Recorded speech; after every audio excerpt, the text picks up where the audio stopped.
ഒവാക്കുന്ന് ലക്ഷ്മീനാരായണ ക്ഷേത്രത്തിലെ തിരുമേനി നമ്മളോടൊപ്പം ചേരുന്നുണ്ട്. ശത്രു സംഹാരം വളരെ ഫലപ്രദമായിട്ട് വളരെ ആരാധനാപരമായിട്ട് ഇവിടെ നടത്തിക്കൊണ്ടുവരുന്നൊരു പൂജയാണ്. നിരവധി ഭക്തജനങ്ങളാണ് ഇതിൻ്റെ ഫലത്തിൽ സായുജ്യമടയുന്നവർ.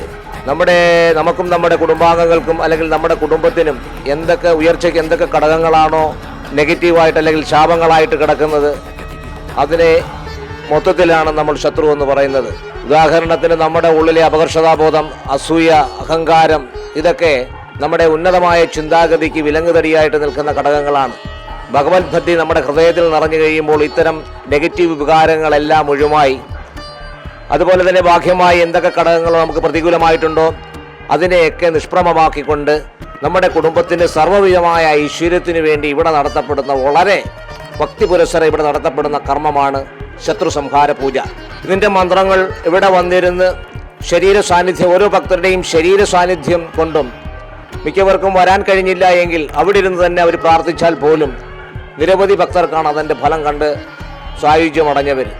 വീണ്ടും വീണ്ടും നിരവധി ആൾക്കാരാണ് അവരുടെ വാമൊഴിയിലൂടെ ഇതിൻ്റെ ഫലമറിഞ്ഞ് നിരവധി ഭക്തജനങ്ങളാണ് ഈ ക്ഷേത്രത്തിലേക്ക് വരുന്നത്.